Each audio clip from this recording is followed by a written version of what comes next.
That Wednesday morning, sitting in the law office at Palmer and Associates, I was about to sign away the only home I'd known for 43 years when a woman I'd never met reached across the conference table and placed her hand firmly over mine.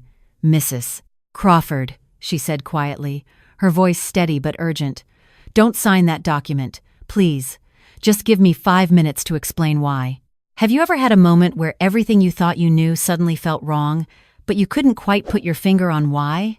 That's exactly how I felt when Margaret Chen, the notary public who was supposed to witness my signature, stopped me from putting pen to paper. Let me back up.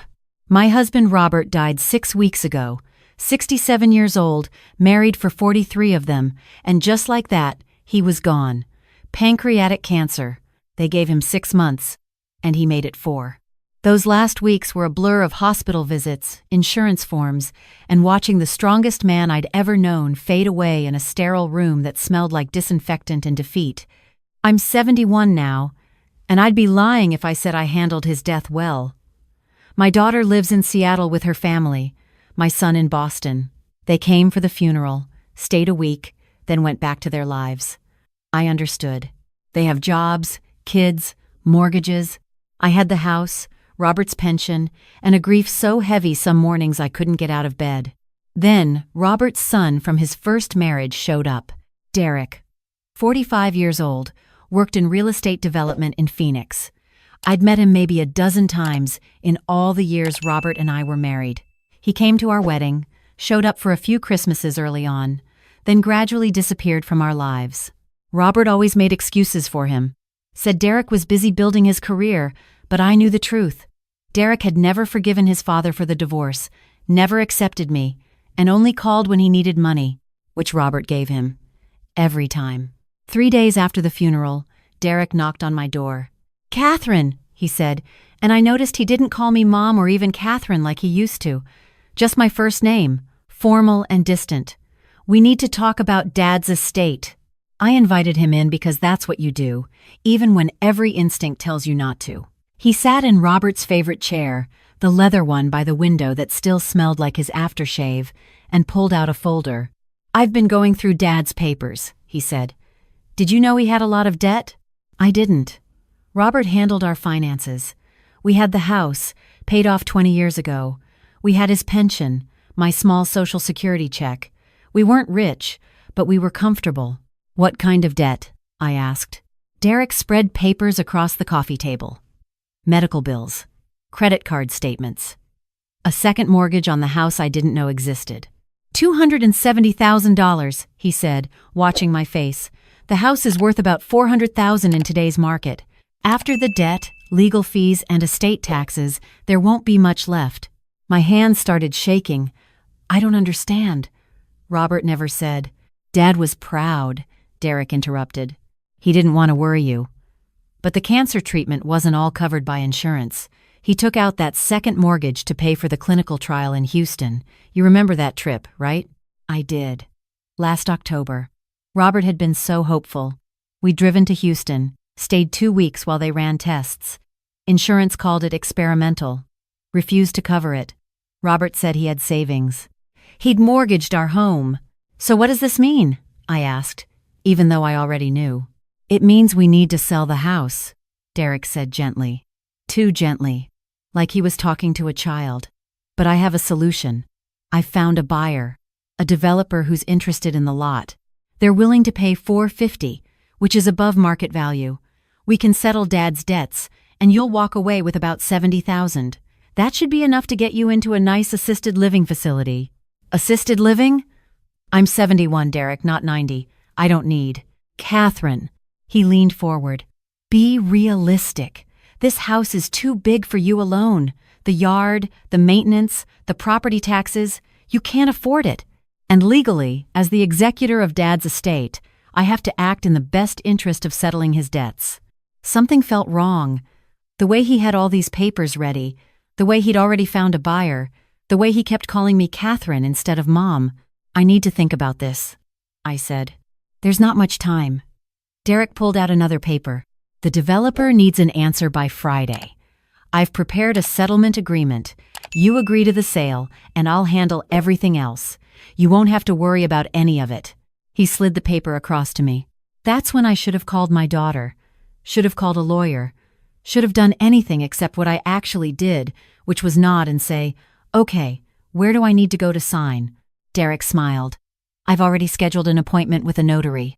Tomorrow at 10, Palmer and Associates Law Office downtown. Just bring your ID." After he left, I sat in that empty house and cried. 43 years of memories, and I was about to lose it all because Robert had tried to save his own life. It felt cruel. It felt unfair. But Derek was right about one thing. I couldn't afford this house alone. Not with that kind of debt. That night, I barely slept. I kept thinking about all the things I'd have to pack, all the rooms I'd have to empty. The kitchen where I'd made 43 Thanksgiving dinners. The bedroom where my children had been conceived. The garden Robert and I had planted together, year after year. When I got to the law office the next morning, Derek was already there, talking to a tall man in an expensive suit. "Catherine, this is James Palmer," Derek said. "He's overseeing the estate settlement." Palmer shook my hand with the kind of firm grip that was supposed to inspire confidence but felt rehearsed. "Mrs. Crawford, I'm very sorry for your loss.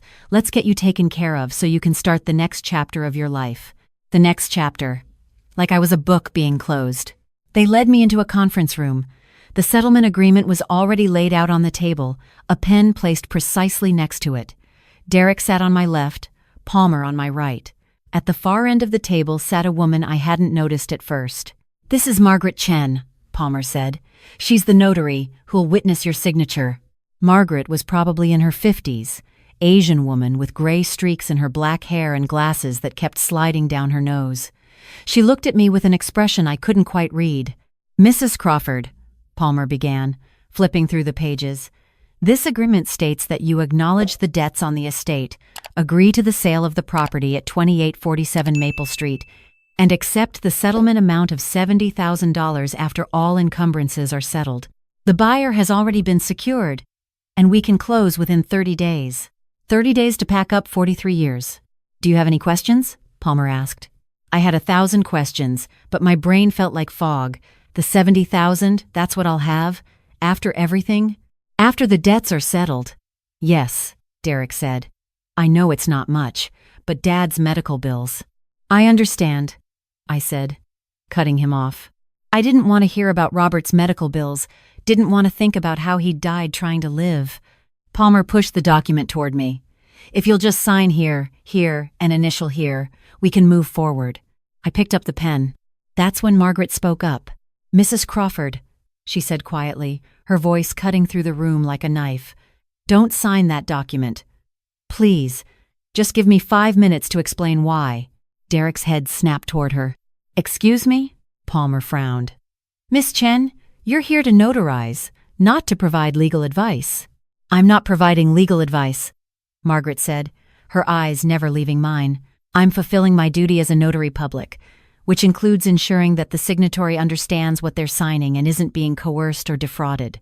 "Defrauded?" Derek's voice went up an octave. "What are you talking about?" Margaret ignored him. "Mrs. Crawford, have you seen your husband's actual will?" I blinked. "His will?" "The document filed with the probate court. The legal will that dictates how his estate is distributed. Derek said there was a lot of debt, and the house needed to be sold." "That's not what I asked," Margaret said. "Have you personally seen the will that was filed with the court?" I looked at Derek. He was staring at Margaret with an expression I'd never seen on his face before. Anger. No, more than that. Fear. "She doesn't need to see it," Derek said quickly. "I'm the executor. I'm handling all of that." "Actually," Margaret said, pulling a folder from her briefcase, "I think she does need to see it, because I pulled the probate records yesterday." "You what?" Palmer started to stand up. Margaret's voice was calm but firm. "When I received the request to notarize this document, I noticed some red flags. A 71-year-old widow signing away her marital home 30 days after her husband's death, in a meeting arranged by a stepson she barely knows, with an attorney she's never met before. So I did what any responsible notary would do. I looked up the probate case." She slid a document across the table to me. This is your husband's will, Mrs. Crawford, filed with the county probate court 3 weeks ago. Would you like to read what it says? My hands trembled as I picked it up. The legal language was dense, but one section stood out, highlighted in yellow by Margaret's marker. I leave my entire estate, including the property located at 2847 Maple Street and all financial assets, to my beloved wife, Catherine Marie Crawford, to do with as she sees fit for the remainder of her life. Upon her death, any remaining assets shall be divided equally between my children, Derek Robert Crawford, Jennifer Ann Morrison, and Michael Thomas Crawford. I read it 3 times. I don't understand, I said. It says I inherit everything. That's correct, Margaret said. Your husband left everything to you. The house is yours, the bank accounts are yours, everything. Derek stood up so fast his chair fell backward. That's not the point. The debts. What debts? Margaret pulled out another paper. I also pulled the property records. There is no second mortgage on 2847 Maple Street. The home was paid off in 2003 and has been free and clear ever since. The room went silent. I stared at Derek. You lied about the mortgage?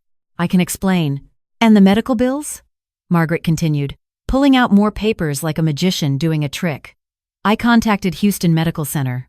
Robert Crawford's clinical trial was fully funded by the pharmaceutical company. He paid nothing out of pocket. This is ridiculous, Palmer interjected. You can't just... I can. And I did, Margaret said, because something smelled wrong about this entire situation. And I was right. She looked at me. Mrs. Crawford, the papers your stepson wanted you to sign weren't a settlement agreement. They were a quitclaim deed and a power of attorney that would have transferred ownership of your home directly to Derek, along with control of all your financial accounts. You would have signed away everything and received nothing. I couldn't breathe. Derek? He wasn't looking at me anymore. He was staring at the door like he was calculating whether he could make it out before what? Before I called the police? You were going to steal my house, I said, and even to my own ears, my voice sounded strange, distant, like it was coming from somewhere else. Robert's been dead for 6 weeks, and you were going to steal my home. It should have been mine, Derek exploded. Dad left me out of his will. Everything to you, everything to your precious kids, and what about me? I'm his son, his actual son, not some replacement family he made after he abandoned my mother. Robert didn't abandon your mother, I said quietly. They divorced before he and I ever met. He left us with nothing. Derek's face was red now.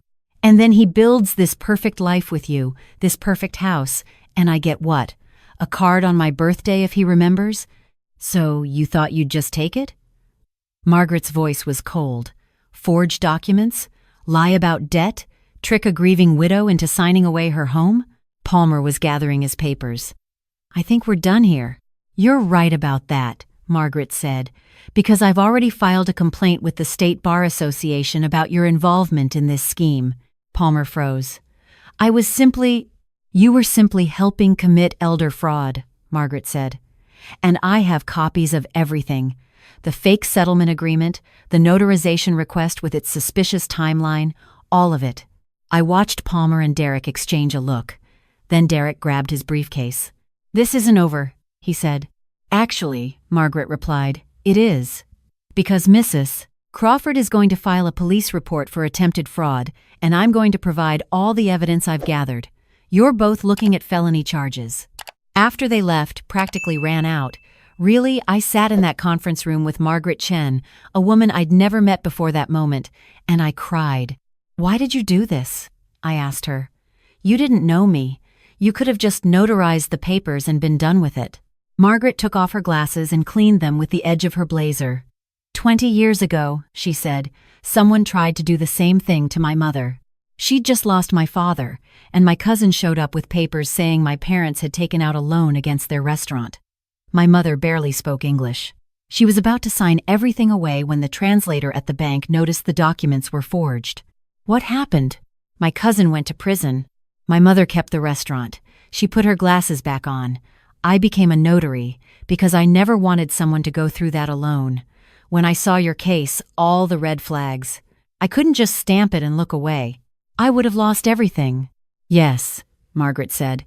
You would have. She helped me file a police report that afternoon. Turned out Palmer wasn't even a real attorney. He'd been disbarred in California 5 years ago and had been operating under a fake license in Arizona. Derek had met him at a real estate investment seminar, and they'd cooked up the scheme together.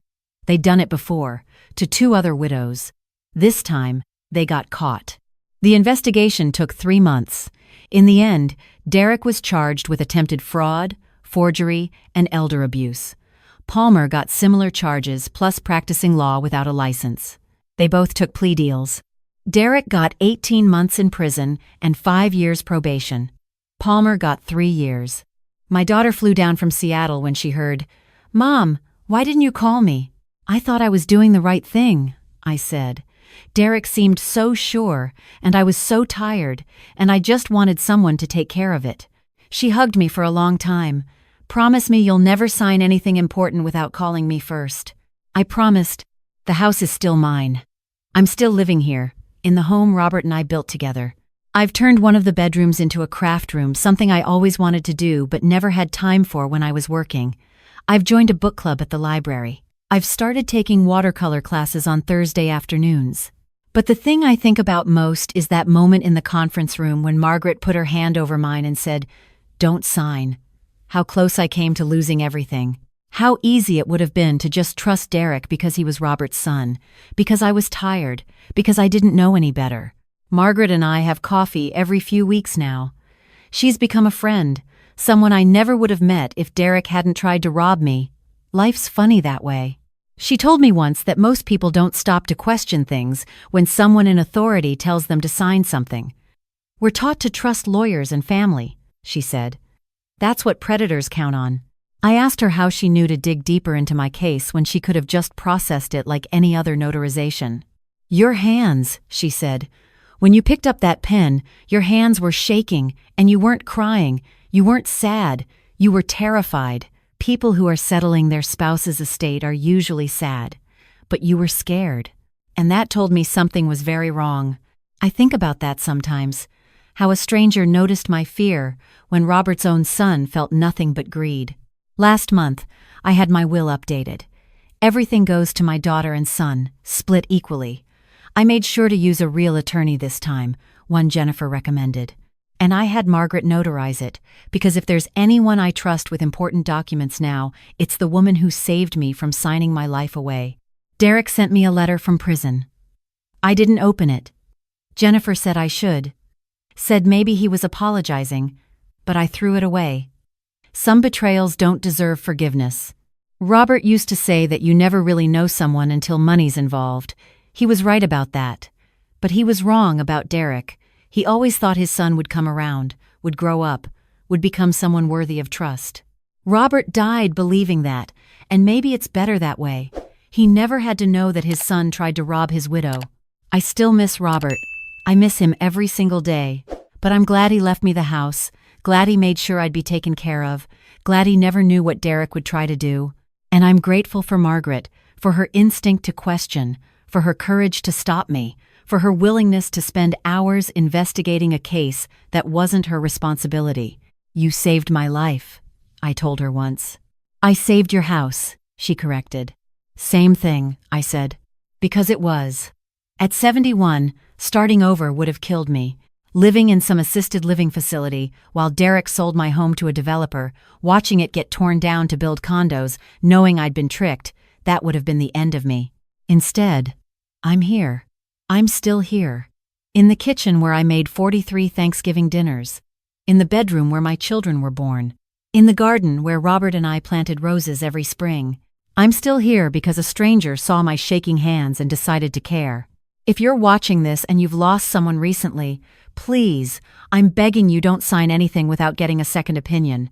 Don't trust people just because they're family. Don't assume that someone in a suit and an office knows what's best for you. Trust your gut. Trust people who have nothing to gain from helping you. Trust the Margaret Chens of the world, who stop you from making the worst mistake of your life. And if your hands are shaking when you pick up that pen, maybe that's your instinct telling you to wait, to question, to ask for help. I almost didn't listen to mine. I almost signed my life away because I was too tired and too sad to fight. Thank God for Margaret Chen. Thank God for notaries who actually care. Thank God I didn't sign. If you found this story helpful, please share it. And watch out for each other, especially the elderly, especially the recently widowed, especially those of us who are vulnerable and alone. We need more people willing to say, "Don't sign that. Give me 5 minutes to explain why." That 5 minutes might save everything.